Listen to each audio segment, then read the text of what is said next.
लग्नाचे दागिने म्हणजे श्रीमंत पेशवाई दागिने, नाशिकचे सुप्रसिद्ध सराफ मयूर अलंकार सराफ। ताज्या बातम्यांसाठी नाशिक न्यूजच्या YouTube चॅनलला सबस्क्राईब करा आणि बेल आयकॉनला प्रेस करा।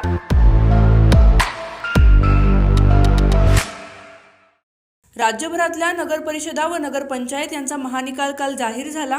राज्यात भाजप नंबर 1 चा पक्ष ठरला असून त्या पाठोपाठ शिवसेना शिंदे गट आणि राष्ट्रवादी अजित पवार गटाने बाजी मारली आहे। तर दुसरीकडे महाविकास आघाडीचा मात्र सुपडा साफ झालेला दिसून आला। नाशिक जिल्ह्यातही महायुतीने एक हाती वर्चस्व राखले असून महाविकास आघाडीला भोपळाही फोडता आला नाही। नाशिक जिल्ह्यातल्या एकूण 11 नगर परिषदांपैकी सर्वच्या सर्व 11 नगर परिषदांवर महायुतीने दणदणीत विजय मिळवला असून महाविकास आघाडीला हा मोठा दणका मानला जात आहे। नाशिक जिल्ह्यात नगराध्यक्ष पदाच्या सर्वाधिक 5 जागा शिवसेना शिंदे गटाने तर भाजपने व राष्ट्रवादी अजित पवार गटाने प्रत्येकी 3 जागांवर विजय मिळवला आहे। दुसरीकडे ठाकरे गटाची शिवसेना, शरद पवार गटाची राष्ट्रवादी आणि काँग्रेस यांच्या जिल्हाभरात पराभव झाला आहे। निवडणुकीतील सर्वाधिक चर्चेचा निकाल भगूर नगर परिषदेचा ठरला असून भगूर येथे तब्बल 25 वर्षांची शिवसेनेची सत्ता उलथवून अजित पवार गटाच्या राष्ट्रवादीच्या प्रेरणा बलकवडे यांनी विजय मिळवला आहे।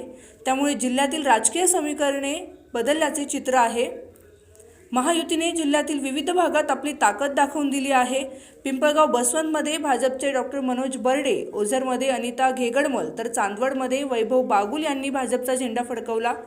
तर सिन्नरमध्ये अजित पवार गटाचे विठ्ठलराजे उगले तर येवल्यात राजेंद्र लोणारी विजयी होत माजी मंत्र्यांचे गड कायम राखण्यात आले। दरम्यान मनमाड येथे योगेश पाटील, नांदगावमध्ये सागर हिरे, सटाणामध्ये हर्षदा पाटील, इगतपुरीमध्ये शालिनी खातळे आणि त्र्यंबकेश्वरमध्ये त्रिवेणी तुंगार या शिंदे शिवसेनेच्या उमेदवारांनी विजय मिळवत ग्रामीण व निमशहरी भागात वर्चस्व प्रस्थापित केले आहे।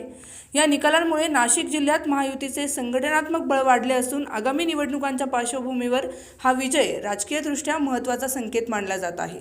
चेतन चौधरी, नाशिक न्यूज, नाशिक। ताज्या बातम्यांसाठी नाशिक न्यूजच्या YouTube चॅनलला सबस्क्राईब करा आणि बेल आयकॉनला प्रेस करा।